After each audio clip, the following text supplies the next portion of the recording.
আসসালামু আলাইকুম ওয়া রাহমাতুল্লাহি ওয়া বারাকাতুহু।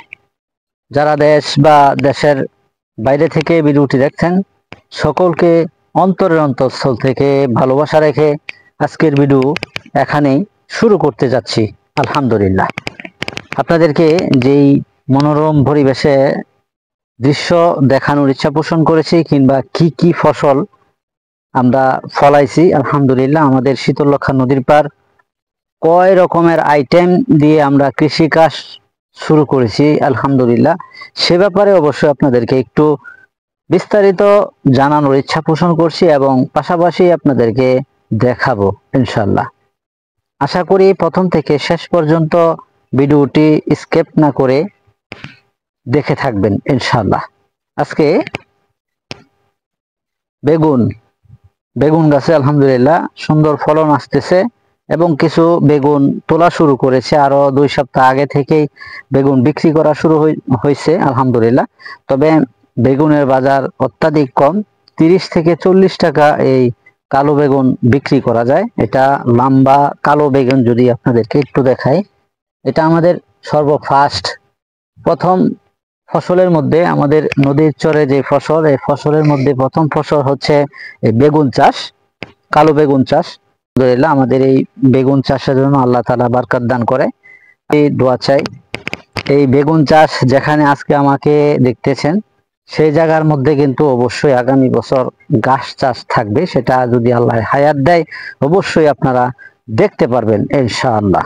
আসেন দ্বিতীয় যে চাষটা আমি আপনাদেরকে দেখাবো সেই চাষটা আপনাদেরকে দেখাই ইনশাআল্লাহ। আসেন, আলহামদুলিল্লাহ এই যে আমাদের দ্বিতীয় যেই ফসলটা মরিচ গাছ রোপণ করা, এই যে দেখতেছেন মোটামুটি মাশাআল্লাহ, এই যে মরিচ গাছে কত সুন্দর ফলন আসছে। এই যে দেখেন খালি মরিচ আর মরিচ। আসলে আমরা এই অল্প জায়গাটুক করার কারণ হচ্ছে আমরা যেন এই শুকনা মরিচ না কি মরিচ এখান থেকে সংগ্রহ করে যেন আমরা শুকায় যেন আমরা খেতে পারি, মরিচ ভাঙাইতে পারি, সেই জন্য কিন্তু এই অল্পটুক জায়গা করা। তবে এটাও জন্য দোয়া চাই, প্রতি বছর এরকম করা হয়, কিন্তু আগামী বছর যেখানে আমাকে আজকে দেখতেছেন এটা দ্বিতীয় নাম্বার ফসল, এই এবারের মৌসুমের যে ফসল সেটা দ্বিতীয় নম্বর ফসল। এবারও দেখতেছেন যেখানে আমি দাঁড়ায় রয়েছি, পরবর্তীতে কিন্তু আগামী বছর এখানেও গাছ চাষ করা হবে ইনশাল্লাহ। দোয়া চাই। কেন বারবার আমি গাছ চাষের কথা বলছি, গরু যারা লালন পালন করে এবং যারা গাভী লালন পালন করে থাকে তাদের কিন্তু অত্যাধিক ঘাসের প্রয়োজন হয়। আমি আপনাদেরকে দেখাইছি আমার টানে প্রায় 2 বিঘার মতন কিংবা 2 ফাহির মতন, 2 ফাহির কাছাকাছি না হইলেও 2 ফাহির কাছাকাছি কিংবা 65-70% কাছাকাছি আমি ঘাস করেছি। আপনারা দেখতে পাচ্ছেন, অবশ্যই যে ঘাসগুলি দেখতে পাচ্ছেন সেটা আপনারা আগে পরেও দেখাইছি।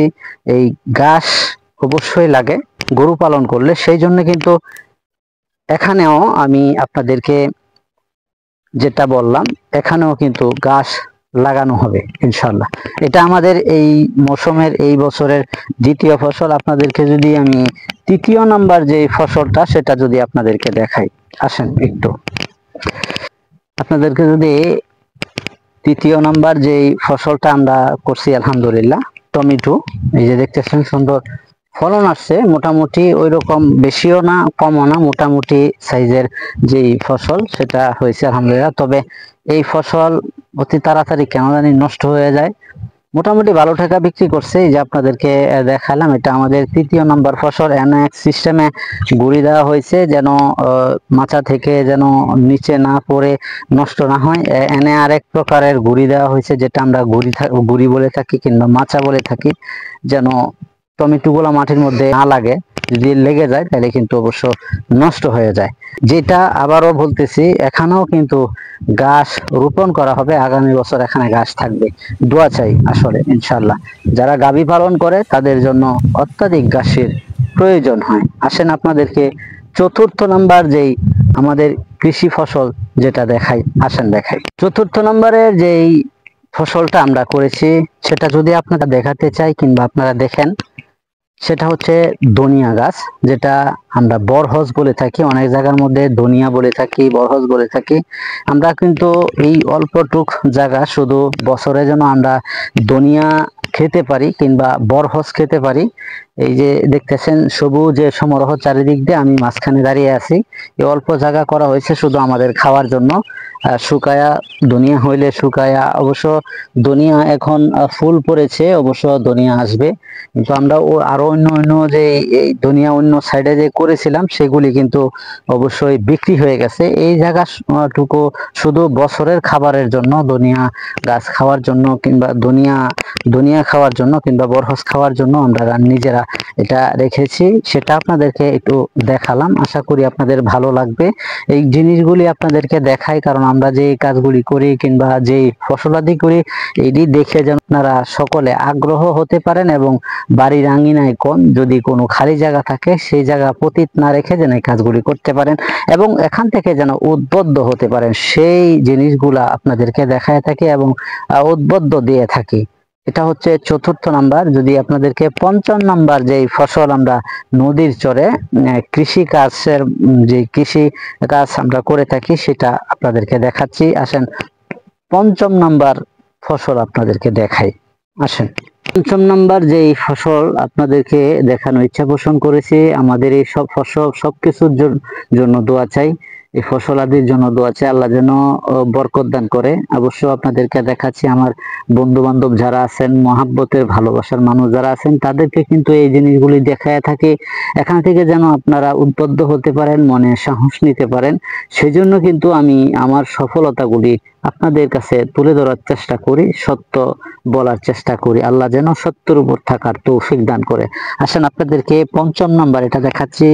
এই যে ফসল দেখতে পাচ্ছেন, এটা হচ্ছে পালং শাক। আমরা পালং শাক বলে থাকি, আপনারা কোন কোন এলাকার মধ্যে কি বলেন সেটা আমি অবশ্য জানি না, তবে কমেন্টে জানাবেন। এটা আপনাদের এলাকার মধ্যে যে এলাকার থেকে আমাকে দেখেন সেই এলাকার থেকে অবশ্যই জানাবেন এই ফসলের নামটা কি। আমরা পালং শাক বলে থাকি। তবে এটার পাশাপাশি যদি আপনাদেরকে একটি জিনিস আমি দেখাই, সেটা হচ্ছে যে ভুট্টা গাছ।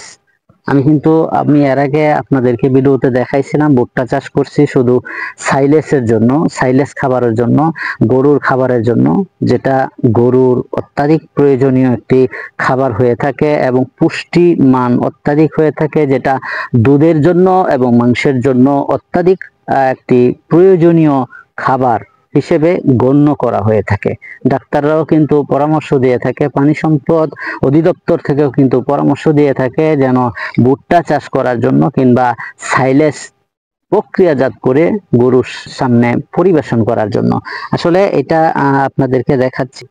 পঞ্চম নাম্বার দেখাচ্ছি পালং শাক। একদিকে থেকে উঠানো হচ্ছে, এদিকে শেষ হয়ে যাবে, পরবর্তীতে কিন্তু আবার এখানে কোদাল দিয়ে মাটি উর্বর করা হচ্ছে যেন ভুট্টা গাছগুলি অতি তাড়াতাড়ি বড় হয়ে যায় ইনশাল্লাহ। এবার যদি আপনাদেরকে আরেকটি ফসল দেখাতে চাই, সেটা ষষ্ঠ নাম্বার ফসল আমরা কি ফসলটা করেছি সেটা আসেন আপনাদেরকে দেখাই ইনশাল্লাহ।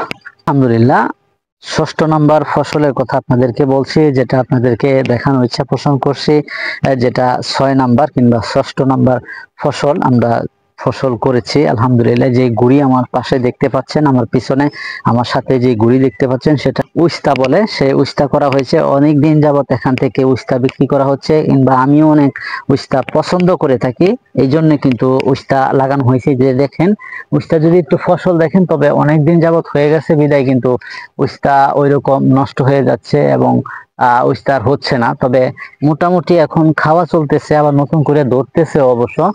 যে উস্তা যদি একটু দেখেন, এই যে ধরতেছে। আলহামদুলিল্লাহ, আমাদের এই সমস্ত জিনিসের জন্য অবশ্যই দোয়া করবেন। অবশ্য ওই মাথা থেকে এই মাথা পর্যন্ত পুরাটার মধ্যে এরকম গুঁড়ি করা হয়েছে। এটা ষষ্ঠ নাম্বার ফসল। অবশ্য আপনাদেরকে সপ্তম নাম্বার কি ফসলটা করেছি এই বছর অবশ্যই আপনাদেরকে দেখাবো। আসেন চলেন দেখাই।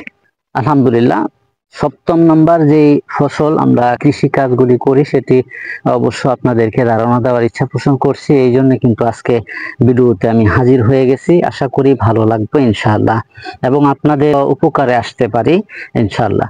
আমি আজকে সপ্তম নাম্বারে যেটা আপনাদেরকে দেখাবো ইনশাআল্লাহ, সেটা হচ্ছে এই যে আমার পাশে যে সবুজে ঘেরা যে সুন্দর লত লতানো যে জিনিসটা দেখতে পাচ্ছেন সেটা হচ্ছে মিষ্টি আলু বলে থাকি আমরা। মিষ্টি আলু, লম্বা সাদা যে মিষ্টি আলুটা, সেটা এবার খাবারের জন্য, নিজেরা খাওয়ার জন্য অবশ্যই কিছু করলাম, আর কিছু বিক্রিও করা যাবে অবশ্য। এখানে দেখতেছেন আসলে আমরা এই কাজগুলি করি, নিজেরাও খাওয়া চলে, মানুষের উপকারের অর্থে মানুষকে খাওয়ানোর ইচ্ছা পোষণ করি, এবং আত্মীয় স্বজন আছে তাদেরকেও দেওয়ার ইচ্ছা পোষণ করি, দিয়ে থাকি আলহামদুলিল্লাহ। আপনাদের দোয়ায় আল্লাহ তাআলা আমাদেরকে এই কাজগুলি করায়, আব্বা কষ্ট করে করে আলহামদুলিল্লাহ, আমরাও লগে পিছে থাকি আলহামদুলিল্লাহ। ওইভাবে করতে পারি না, তারপরও যেটি যে সামর্থ্য কোলায় ওই অনুযায়ী আমরা কথা করার চেষ্টা করি ইনশাল্লাহ। এটা হচ্ছে মিষ্টি আলু, ৭০ নম্বরে আপনাদেরকে মিষ্টি আলু দেখালাম আলহামদুলিল্লাহ। এখন আপনাদেরকে আরো একটি মূল্যবান জিনিস দেখাবো, যেটা আসলে বাজার মূল্য 200, 250, 300 টাকা পর্যন্ত হয়ে গেছিল। 1 কেজি দাম, 1 কেজি পরিমাণ দাম হয়ে গেছিল এরকম রেট। কিন্তু তার পরিপ্রেক্ষিতে কিন্তু আমরা এই চাষটা করি। অবশ্য আমরা এই জিনিসটা চাষ কখনোই করি না, এবারে ফার্স্ট করা হয়েছে আলহামদুলিল্লাহ। আপনাদেরকে আসেন একটু 8ম নাম্বার যে ফসলটা যেটার কথা বলেছি সেটা যদি আপনাদেরকে একটু দেখাই আলহামদুলিল্লাহ। এই যে দেখতেছেন আলহামদুলিল্লাহ 8ম নাম্বার যে ফসলটা, সেই ফসলটা হচ্ছে গোল আলু, যেটা কিছুদিন আগ মুহূর্তেও 1 কেজি দাম ছিল 100 টাকা, 200 টাকা, 300 টাকা শুনেছি মানুষের কাছে। আমিও কিন্তু আলু খাওয়া বন্ধ করে দিয়েছিলাম এরকম পরিস্থিতির কারণে। আসলে অনেক গরিব মানুষ আছে যেই লোকগুলা আসলে আলু, ডিম এইগুলো আমাদের আসলে দরকার, মাছ, ডাল। আমরা হচ্ছে মাছে ভাতি বাঙালি। আসলে এইরকম হওয়ার কারণটা আমরা বুঝতেছি না অবশ্য। তবে এই জন্যই কিন্তু আমি আলু চাষ করেছিলাম। তবে এখন এই আলুর যে বীজ যত টাকা দিয়ে ক্রয় করেছে, অনেক জায়গার মধ্যে হেক্টর, হাজার হাজার হেক্টর জায়গা আলু চাষ করে এখন কিন্তু লসের সম্মুখীন হয়ে গেছে। আসলে সকলে দোয়া করব তাদের জন্য, আল্লাহ যেন তাদেরকে হেফাজত করে এবং মনের মধ্যে ধৈর্য ধারণ করতে পারে, দোয়া করব অবশ্যই। আমিও কিন্তু এখানে আলু চাষ করেছি। এখন অল্প অল্প কিছু দেখতেছেন, অল্প অল্প কিন্তু উঠানো হচ্ছে এবং খাওয়াটা চলতেছে প্রতিদিন। কিন্তু এখন আর আমার বাজার থেকে ক্রয় করতে হয় না। তবে আরো কিছুদিন পরে, মাসখানেক পরে কিন্তু আলু উঠানো হবে আলহামদুলিল্লাহ। দেখতেছেন আলু গাছ কিন্তু মজ্জা যাইতেছে, চেঞ্জ হয়ে যাইতেছে, আলু গাছ নষ্ট হয়ে যাইতেছে। তার পরবর্তীতে কিন্তু এটা উঠানো হবে, আস্তে আস্তে উঠানো হচ্ছে, খাওয়া চলতেছে, খাওয়ার জন্য করছি আলহামদুলিল্লাহ। আমাদের এই সমস্ত ফসলের জন্য দোয়া চাই। 8ম নাম্বার দেখালাম গোল আলু, যেটা বলে লাল আলু, আমরা লাল আলু করেছি, গোল আলু। এবং আপনাদেরকে 9ম যে ফসলটা সেটা অবশ্য এখন দেখাবো ইনশাআল্লাহ। আসেন। তো দর্শক বন্ধুরা, আমি আপনাদের সম্মুখে আছি আলহামদুলিল্লাহ। আমাদের মহাব্বতের ভালোবাসার মানুষ যারা আছেন সকলে আমাকে মহাব্বত করে থাকেন। আজকে এখন আবার 9 নাম্বার যে জিনিসটা করছি সবগুলোই আমরা নিজেরা করছি আমাদের জমিতে আলহামদুলিল্লাহ। তো 9 নাম্বার যে ফসলটা করছি আলহামদুলিল্লাহ, সেটা হচ্ছে বাঁধাকপি বলে থাকি কিংবা পাতাকপি বলে থাকি। অনেক জায়গার মধ্যে অনেক নাম হতে পারে। আমরা অল্প কিছু জায়গার মধ্যে করেছিলাম, নিজেরাও খাইতেছি আলহামদুলিল্লাহ, বাজারজাত করা হচ্ছে আলহামদুলিল্লাহ। কীটনাশক ওই রকম প্রয়োজন পড়ে না, আমরা নিজেরা উৎপাদন করতেছি, ভালো মানের হয়ে থাকে এবং সুস্বাদু হয়ে থাকে। পাতাকপি কিংবা বাঁধাকপি কিন্তু বাজার দর একবারেই কম, এখন মাত্র 10 টাকা 15 টাকা এই বাঁধাকপি, পাতাকপি বিক্রি করা হচ্ছে। আপনাদেরকে সেই ধারণা দিয়ে রাখলাম। অবশ্য এখন যদি আপনাদেরকে 10 নাম্বার যে ফসল আমরা করেছি সেটা যদি আপনাদেরকে একটু দেখাই, আসেন। আমাকে যেখানে বসা দেখছেন সেটা হচ্ছে ছোট দেখাচ্ছে, আপনাদেরকে দেখানো ইচ্ছে পোষণ করেছি। সেটা হচ্ছে ডেঙ্গা বলে থাকি, ডাটা বলে থাকি আমরা। সেই ডাটা মানে ডেঙ্গা, এই আমরা ফসল করেছি, আমরা নিজেরাও খাবো এবং বিক্রিও করতে পারবো। কীটনাশক ছাড়া যে জিনিসগুলি আছে সবগুলি কিন্তু আমরা এই কাজগুলি করে থাকি আলহামদুলিল্লাহ। আরো একটি ফসল অবশ্য দেখাতে পারতাম, সেটা কিন্তু কিছুদিন আগে লাল শাক, যেটা বলি লাল শাক, বিক্রি হয়ে গেছে এবং আবারও নতুন করে ফালানো হয়েছে। তবে এটা আপনাদেরকে দেখাতে পারলাম না, ওইটা এখন ফালানো হয়েছে, হবে কিছুদিন পর। অবশ্যই এই ধারণাগুলো আপনাদেরকে দেখানোর ইচ্ছা পোষণ করে আমরা কি ফসল আদি করি এবং আমরা কি উৎপাদন করে নিজেরা খেতে পারি এবং বাজারজাত করতে পারি, আপনারা যেন এখান থেকে কিছু বুঝতে পারেন এবং শিখতে পারেন। এটা কিন্তু ডাটা কিংবা ডেঙ্গা। 10 নাম্বার দেখালাম, এখন 11 নাম্বার যে ফসলটা সেটা আপনাদেরকে দেখাবো। এটা 11 নাম্বার। আমি যেখানে দাঁড়িয়ে আছি সেটা অবশ্য দেখতে পাচ্ছেন কিছু কাটা এখানে দেখা যাচ্ছে চিকনা চিকনা, সেটা হচ্ছে রসুন ক্ষেত।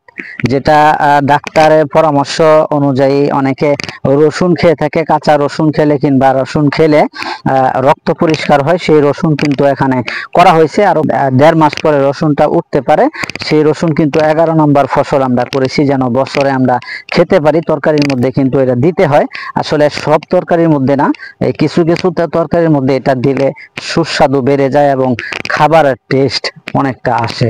এটা আপনাদেরকে 11 নম্বর দেখালাম। এখন যদি আপনাদেরকে 12 নম্বর যে ফসলটা সেটা যদি আপনাদেরকে অল্প পরিমাণে করেছি সেটা যদি আপনাদেরকে একটু দেখাই। অল্প পরিমাণে অবশ্য একটু করেছিলাম, সেটা হচ্ছে এই যে পেঁয়াজ।